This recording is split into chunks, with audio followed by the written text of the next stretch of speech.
everybody. My name is Joshua Haltom. Today I'll be talking about the Costa Concordia. A beautiful cruise ship that was piloted by an idiot.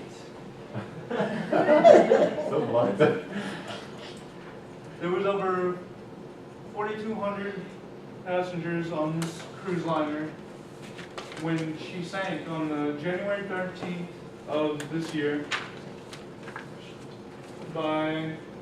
Her captain was, let's see, where is it? Well, these are the people trying to escape or evacuate from the ship. It's pitch black. I can't tell you what time it was. Didn't get that, but it's pitch black. And this is the helicopter that was watching all of them trying to escape. Half of them couldn't even find lifeboats because the ship was already laid down to the side by the time they were trying to get off. And there was a few lifeboats, not many. The captain, Francisco Francini or something like that, he was already gone off the ship by the time it was laying down on its side. This guy right here, Captain Francisco Francini, he was already gone. He told everybody that, they found him on a cell phone before the wreck. They actually had cameras see him talking on a cell phone before the wreck, and he was just, I don't know, you don't talk on a cell phone while you're driving piloting a ship with 42,000 people on it. Maybe you can go home and talk on the cell phone while he's there, or driving a car or something and just kill himself, not everybody else. But there was, he didn't even pay attention to any of the screens. The people on the boat told him that we're in the wrong direction. He told them, well, to go starboard or just turn the ship like that. And so the ship ended up running straight into a big pile of rocks out there, as you can see, and put a 320-foot gash in the side of the ship. And he delayed the evacuation. He didn't want to tell everybody that the ship was sinking. He delayed it. He waited. It costed 45 minutes of time when people could have been there already to help them out of that ship. But he delayed it, and then all his the people who worked for him under him didn't use the right escape type things. They didn't know what they were doing. So everybody was basically in a panic. And like I said, this is not even half of the boats that should have been off. That there's more that were on the other side. And there's the hole where he ran, big old gash. There's actually a rock right here. You can't really see it from that view. But the anchors, he also could see the boats that they couldn't get off. When it was sinking, one of the things he could have did to keep it from tilting like that is let the anchors down on this side.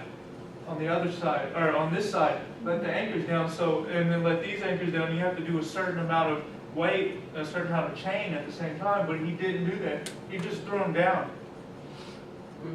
And I just realized that well, he just threw them down, and basically it did not help him at all. It just made the ship tilt even faster to the side that he wanted to.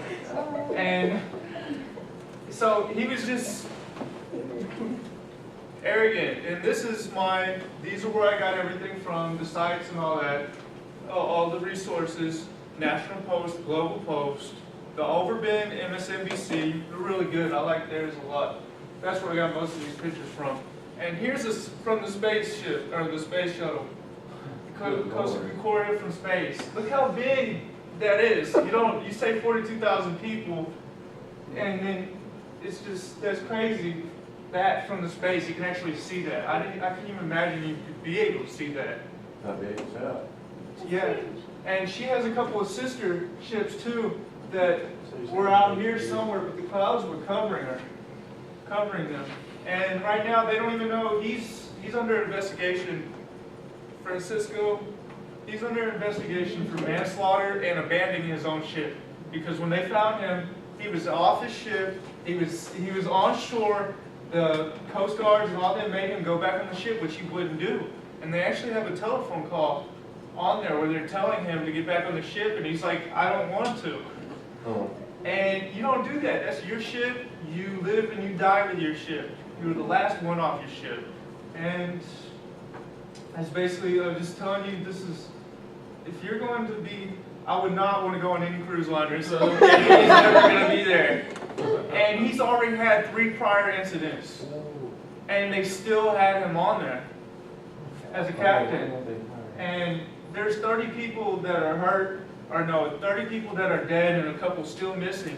And they've actually had to send the little box down into the, because it's underwater. And the people can't swim through all the stuff down there because it's all tangled and everything. So they send little, those little robots would go down in the water and stuff to bring up some of the dead people that are still down there. And this is what I wanted to tell you about my own current event. Just don't go on a cruise ship with him. Thank you.